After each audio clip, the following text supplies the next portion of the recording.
Ora, bem-vindos mais uma vez à Visão Imobiliária, uma rubrica em que todas as semanas exploramos aqui temas sobre o mercado imobiliário. E o que é que esta semana nós vimos aqui explorar?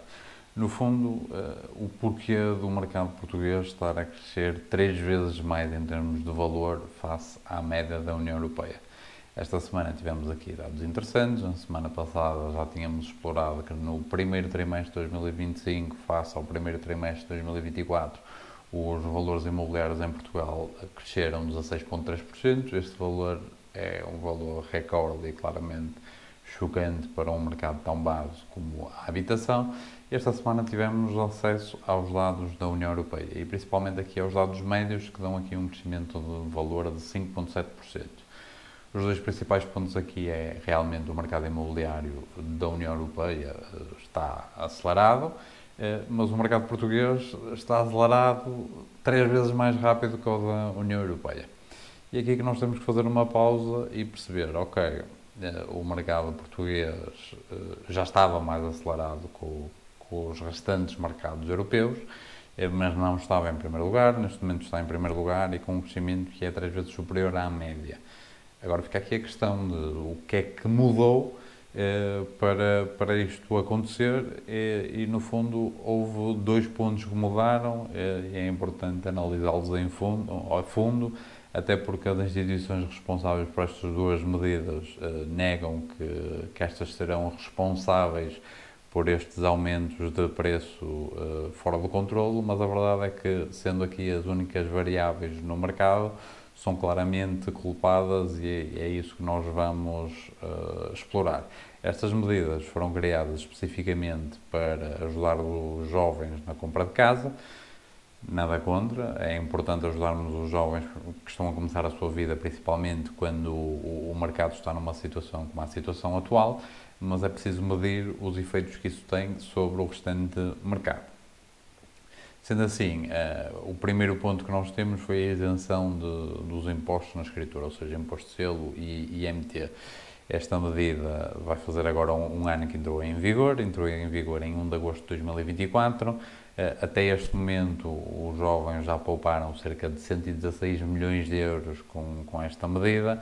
Se nós assumirmos aqui um gasto médio na escritura de 10 mil euros, que na realidade o médio para estas situações é inferior, mas se considerarmos este montante médio, estaremos aqui a falar de cerca de 11 mil transações imobiliárias que tiveram esta isenção de impostos. Isto representa mais de 10% das transações imobiliárias neste ano que passou e é claramente um incentivo muito grande à compra pelos jovens, ou seja, nós num mercado em que temos oferta de um lado, a procura do outro, já sabemos que tínhamos mais procura e oferta, nós no fundo o que estamos a fazer é inflacionar ainda mais a procura, é criar um maior desequilíbrio.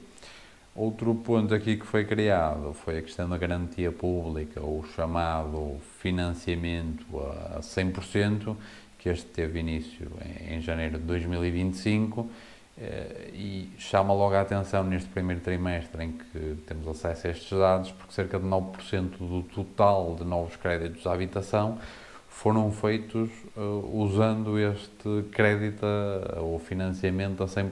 Ou seja, quando nós temos medidas que impactam 10%, 15% do mercado, estas medidas são extremamente perigosas no sentido em que é uma percentagem demasiado grande do mercado para não trazer impactos. Ao termos cerca de 10% destas transações em que não é preciso entrada, não é preciso pagar impostos de escritura, temos aqui uma série de pessoas que conseguiram comprar casa que muito provavelmente não conseguiriam comprar casa no passado. Estas duas medidas trouxeram aqui um incremento da procura exponencial num mercado em que o problema já era a procura excessiva ou pelo menos a falta de oferta. Como a oferta não se resolve de um momento para o outro, o governo meteu-se aqui numa situação dita de dois bicos em que quis ajudar os jovens. E muito bem, mas que criou aqui uma bola de neve em que o mercado imobiliário português, com estas medidas, se já estava acima da média da União Europeia, passou agora a estar muito acima e vai literalmente no topo, com aumentos desta ordem superior a 15% ao ano, que têm que ser controlados. Em termos destas medidas dos jovens, elas em princípio estarão em vigor pelo menos até ao final deste ano. Será interessante perceber se vão ser ou não reiniciadas, mas provavelmente será necessário tomar aqui um passo atrás para tentar controlar um bocado o mercado e perceber que sim, é importante ajudar os jovens, mas não podemos descontrolar o resto do mercado com base nessa ajuda aos jovens.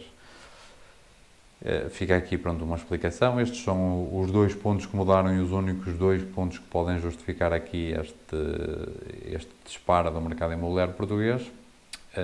Vemo-nos na próxima semana com as notícias mais recentes. Obrigado e até já.